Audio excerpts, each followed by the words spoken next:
अस्सलामुअलैकुम वरहमतुल्लाहि ताला वबरकातुहू। आपकी खिदमत में मुफ्ती हम्माद रज़ा मुरादाबादी का बड़ा ही खूबसूरत बयान। जब हज़रत फ़ातिमा रदियल्लाहु ताला अन्हु हज़रत अली की नबी के कुनैन सल्लल्लाहु ताला अलैहि वसल्लम से शिकायत करने के लिए गई तो क्या हुआ, बयान को सुनिएगा। अंदाज़े बयां मेरा बहुत शौक नहीं है, शायद कि उतर जाए तेरे दिल में मेरी बात। हज़रत अली की चौखट है, सैयदा तैयबा ताहिरा हज़रत फ़ातिमा ज़हरा है। सुबह का वक्त है, उठी, घर के काम में मसरूफ़ हो गई। घर के काम में सफाई की, सारा काम किया, कपड़े धुल रही थी। अचानक हज़रत अली आ गए।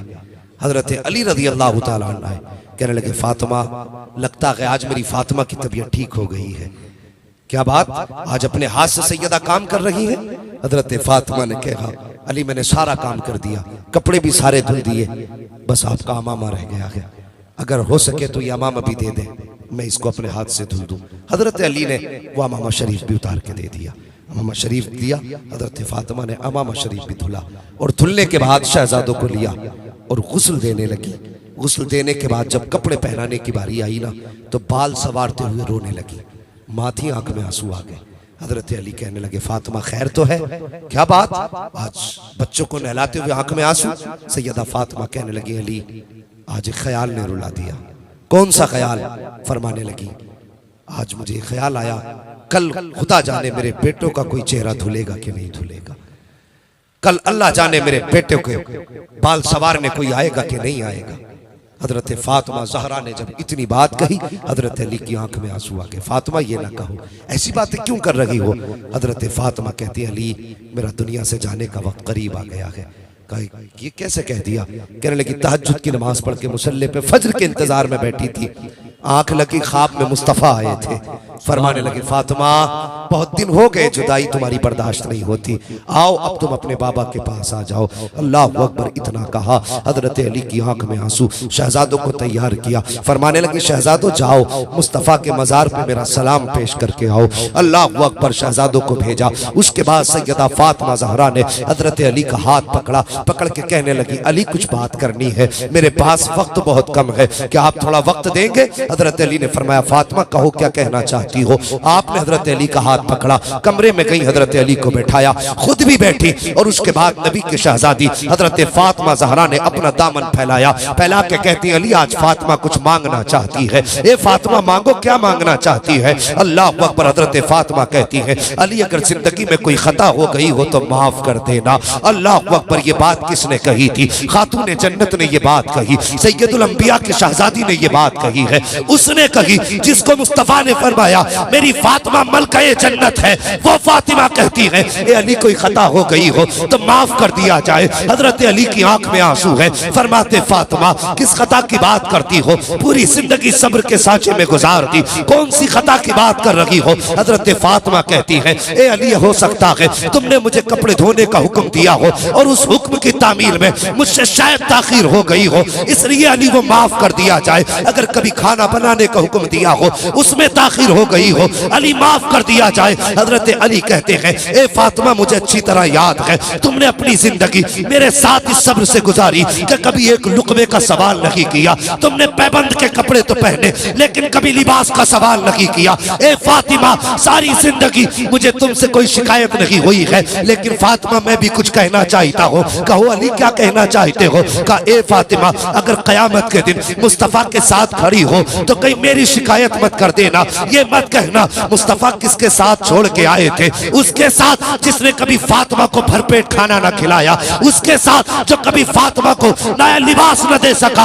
अल्लाह अकबर। हजरत फातिमा की चीख निकली है, फरमाती अली ऐसी बात ना करे। अल्लाह अकबर। अगली बात हजरत फातिमा ने कही थी, अब जरा दिल थाम के सुनना प्यारे। हजरत फातिमा कहती है, ए अली एक बात और कहना चाहती हो। कहो अली क्या कहो फातिमा क्या कहना चाहती हो? तब हजरत फातिमा कहती है, ए अली मेरे इंतकाल के बाद तुम जिससे चाहो निकाह कर लेना, मैं तुम्हें आजाद करती हूँ। अल्लाह अकबर। तुम्हें पता है ये कौन सी आजादी है? अब जरा दिल थाम के बात सुनना प्यारे। एक दिन हजरत अली ने दूसरी लड़की से निकाह करना चाहा था, दूसरी खातून से। ये बात हजरत फातिमा के कानों तक आई। आपने शहजादों को गोद में लिया, मुस्तफा की बारगाह में आई, या रसूल अल्लाह अली दूसरा निकाह करने जा रहे हैं। मेरे हुजूर मिंबर पे तशरीफ लाए, सहाबा को इकट्ठा किया, हजरत अली को बुलाया, कहा था अली मैंने सुना है तुम दूसरा निकाह करना चाह रहे हो। जी या रसूल अल्लाह आपने सच सुना है, यही मेरा इरादा है। मुस्तफा के एक तरफ आका हसन बैठे हैं,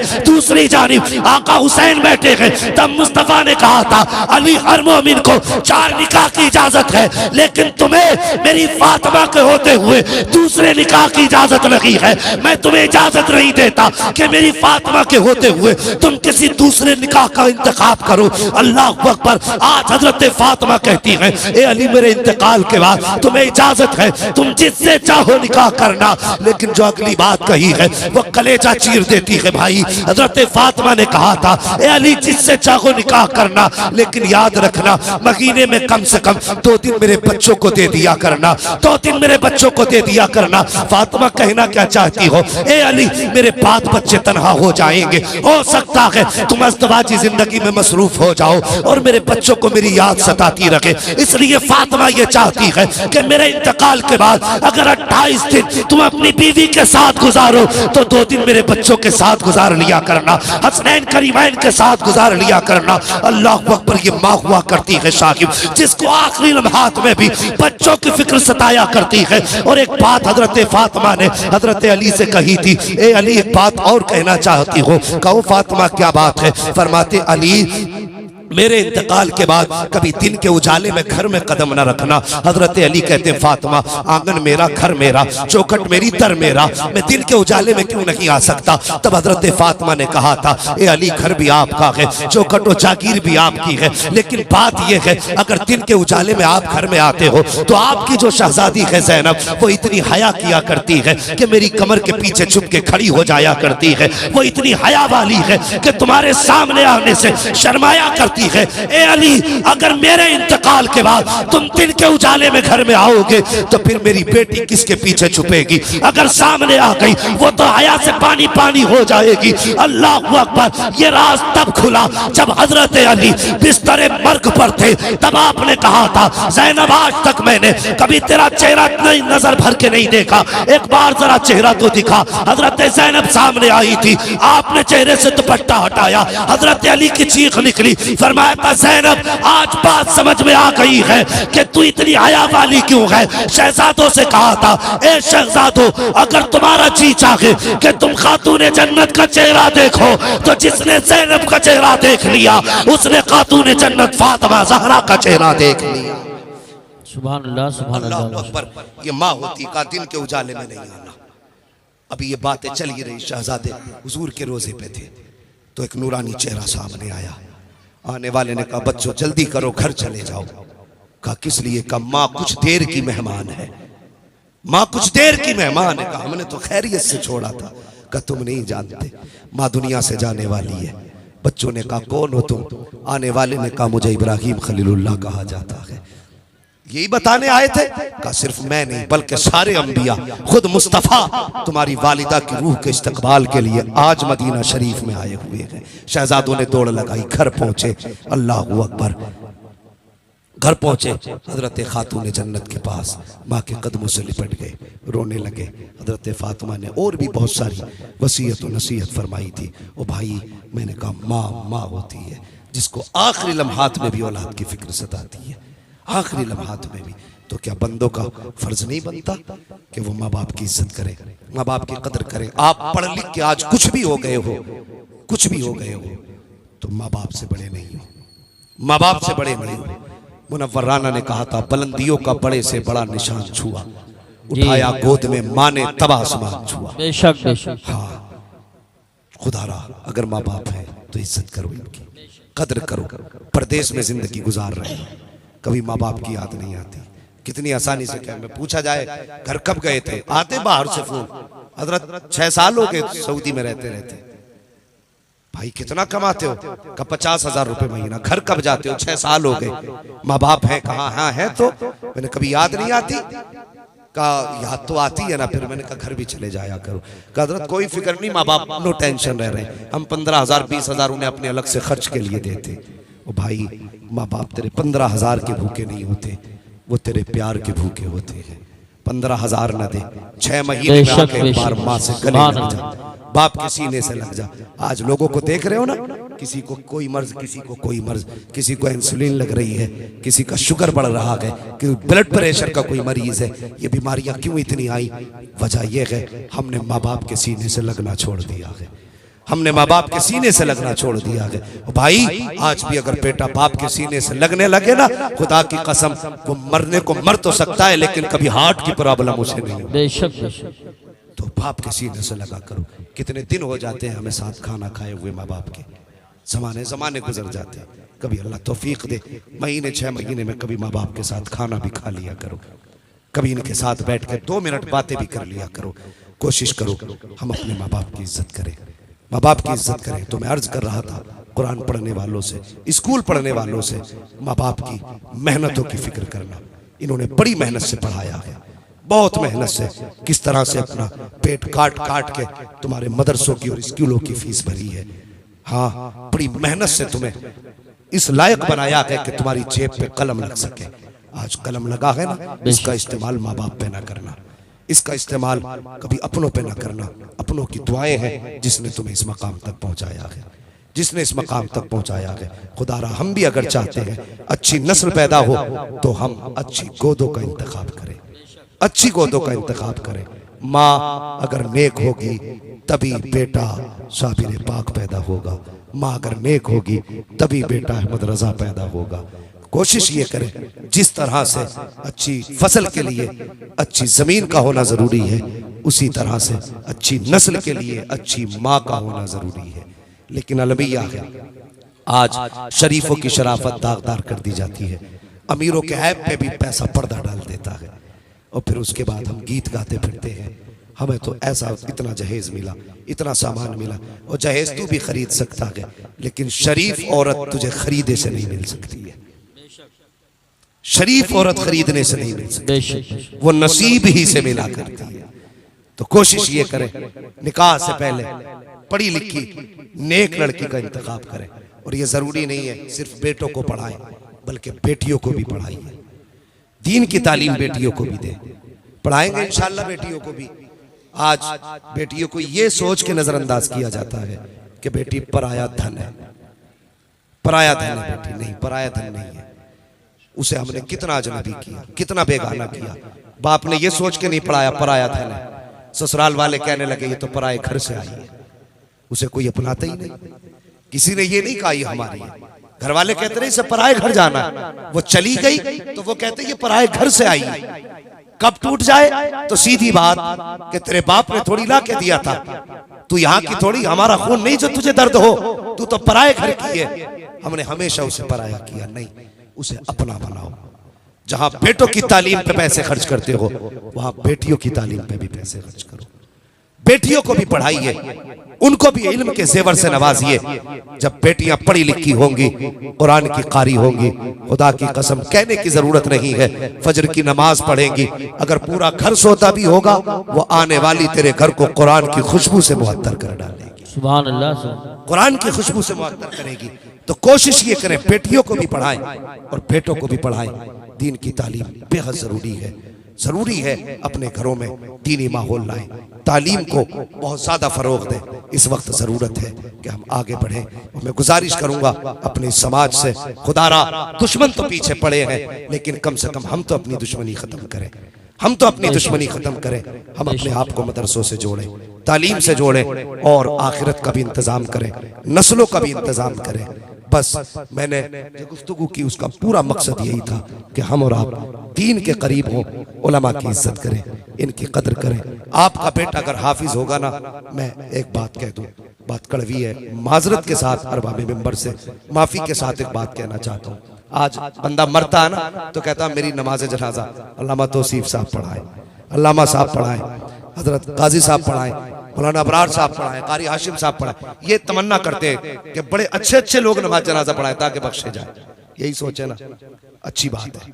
बड़ा आलिम पढ़ाए, बहुत अच्छी बात है। बुजुर्ग पढ़ाए, अच्छी बात है। लेकिन एक बात बताइए, अगर यही इल्म आपके बेटे के पास भी, जनाजा आपका हो, मुसल्ले पे आपका बेटा खड़ा हो, फर्क बताइए। मुझे आपने बुलाया जनाजा पढ़ाने के लिए, मैं आया, मैं तो नियत बांधी बन के, भाई मोहब्बत करते थे, नियत बांधी, अल्लाह अकबर, दुआ करके अल्लाह इसे बख्श दे। जैसे आए थे वैसे चले गए। मुझे आपके जनाजे का इतना दर्द तो नहीं होगा ना जितना दर्द आपका आपके बेटे को होगा। इतनी फिक्र मुझे तो नहीं होगी ना जितनी आपके बेटे को होगी। ये कड़वी सच्चाई है। मजा कितना आएगा, जनाजा आपका हो, मुसल्ले पे आपका बेटा खड़ा हो। जब वो खड़ा हो तो उसे आपकी कुर्बानियां याद आएंगी। ये वो है जो कभी हाथ पकड़ के मदरसे लेके गया था। ये वो है जिसने उंगली पकड़ के कभी मुझे मदरसे पहुंचाया था। ये वो है जिसने कभी गरीबी के आलम में जेब से 10 रुपए निकाल के दे के कहा था, बेटे अभी यही है, रख ले। खुदा की कसम, जब उसके ये इनामात बेटे को याद आएंगे, आंख में आंसू होंगे, और वो रब बड़ा करीम है। अगर माफ करने पे आए तो आंसू के कतरे में बख्श देता है, और अगर वो बेनियाजी पे आए तो पहाड़ बराबर भी सोना दे दो तब भी मुंह पे मार देता है। कम से कम बेटे को ऐसा बना कि जनाजा तेरा हो, मुसल्ले पे बेटा हो, इधर हाथ उठेंगे उधर आंसू निकलेंगे। खुदा की कसम, हाथ नीचे बाद में आएंगे, बख्शिश का परवाना पहले दे दिया जाए। सुभान अल्लाह, माशाअल्लाह। है अपने बेटों को इस लायक बना लो ताकि तुम्हारे जनाजे पढ़ा सके, जनाजे पढ़ा सके। आज तो फैशन हो गए, अमीरों ने पीर खरीद रखे हैं। 20,000 तो कोई भी पीर बुलवा दूंगा नमाज पढ़ाने के लिए। हाँ, खुद भी सोचो, कुछ सोचो भाई, खुद बताइए। वो कहते हैं पराया मारे धूम में डाले, अपना मारे, अपना मारे, सारे बोले अपना मारे छाव में डाले। तो भाई अपने की मार खा लो ना, है? वो कितने कम नसीब बेटे हैं। अब्बा का जनाजा पढ़ा, दूर से कह रहा पढ़ाओ जी पढ़ाओ, उससे भी बड़ा मनहूस होगा कोई जो अब्बा के जनाजे पढ़ाने तो बात पढ़ने तक खड़ा नहीं होता, दूर से कह रहा पढ़ाओ जी पढ़ाओ। ये हालात है हमारे। क्यों नहीं आया भाई? या तो कपड़े पाक नहीं है, नमाज नहीं आती। मोमिन को पाक रहना चाहिए हर वक्त। वो बेटा नसीब वाला है जिसे बाप की जनाजे की नमाज मिल जाए। तो कोशिश ये करें अपने जनाजे के इंतजाम खुद ही करके जाएं, और कोशिश करें इंतकाल हो बेटा सरहाने बैठा हो, जनाजा हो बेटा मुसल्ले पे हो, कब्र में उतारा जा रहा हो बेटा सूरह यासीन पढ़ रहा हो, लोग दफना के आ जाएं बेटा कुरान पढ़ के सुनाए। ऐसे इंतजाम कर जाओ। आज तो फैशन चल गए, मैं ये बात कह के जाऊंगा। और फैशन ये चला है 3 दिन तक कब्र पे बैठा के कुरान पढ़वाया जा रहा है। 3 दिन तक लगातार नॉन स्टॉप। एक जगह हजरत कुरान खानी कराई, और मत भेजा करो ऐसे लोगों की कब्रों पे बिल्कुल भी। कुरान खानी कराई तो बच्चे ले गया मदरसे से, 4 बच्चे ले गया, और चारों भाइयों ने अपनी ड्यूटी लगा ली कि एक सोने आएगा तो एक कब्र पे उन बच्चों की रखवाली करेगा। तो 3 दिन लगातार कुरान पढ़वाया, आंखें सूज के लाल हो गई, सोने तक ना दिया। जब पढ़ के निपटे तो 150 रुपए, और वो 70 रुपए मीटर का कपड़ा। और शर्म कर।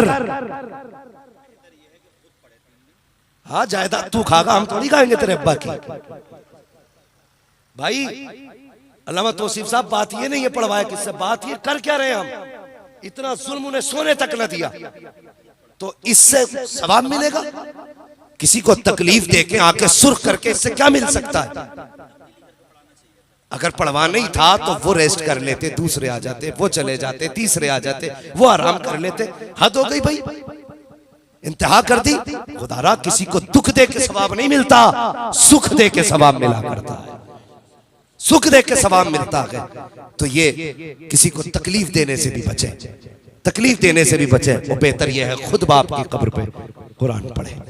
सबसे अच्छा तरीका है, नियत में खुलूस भी होगा, मोहब्बत भी होगी, प्यार भी होगा, बाप को सुकून भी मिलेगा बेटा कब्र पे आया हुआ। कई सारी चीजें हैं। बस लोगों दीन की तरफ आओ, मजहब इस्लाम के करीब हो जाओ, अपने आप को कुरान से जोड़ो, मदारिस से जोड़ो। जब सारी चीजें साथ छोड़ जाती हैं तब कुरान साथ देता है। जब सारे रिश्ते तोड़ देते हैं लोग अपने, तब कुरान का रिश्ता तुम्हारी हिम्मत बताता है और तब जाकर के तुम कदम आगे बढ़ाते हो। कोशिश करें मदारिस से मोहब्बत करें और इनसे अब कांधे से कांधा मिला के हम आगे बढ़े। हालात नासाजगार हैं, लोग कुरान को मिटाने की कोशिश कर रहे हैं, लेकिन खुदा की कसम वो तो सवाल ही नहीं मिट जाए। लेकिन हम इस मुश्किल मरहले में कुरान का साथ दें, आगे बढ़े और मदरसे वालों से, उलमा से कहे मेहनत करना हमारा काम है, कुरान पढ़ाना तुम्हारा काम है। कोशिशें हम पे छोड़ दो, पढ़ाई तुम अपनी जिम्मेदारी पे ले लो। फिर देखो खुदा की कसम आज 9 हाफिज बने हैं, आने वाले दौर में इंशाल्लाह 18 हाफिज कुरान ये इदारा आपको देगा। 18 हाफिज कुरान, और जिंदगी तो गुजर ही जाएगी। कोशिश करें कुरान की खिदमत में लगा दें। मेरे हुजूर ने फरमाया था या तो आलिम बनना या मुतअल्लिम बनना या इनसे मोहब्बत करने वाले बनना, इनके अलावा मत बनना, वरना तबाह कर दिए जाओगे। बच्चों भाई कुरान से प्यार करो, तालीम से प्यार करो, दीन वालों से प्यार करो, उलमा से प्यार करो, तलबा से प्यार करो। अल्लाह आपकी नस्लों में बरकत अता फरमाए। बस मैं गुफ्तगू में हमदन साहब जो भी गलतियाँ लफ्ज़िशें सरजद हुई हो, मौला करीम हबीब के सदक़े में तमाम खताओं को माफ़ फरमाए और मेरी गुफ्तगू पे पहले मुझे अमल की तौफीक अता फरमाए, उसके बाद पूरी उम्मत मुस्लिमा को अमल खैर की तौफीक अता फरमाए। बच्चों हुए अगलात उनको माफ़ फरमाए।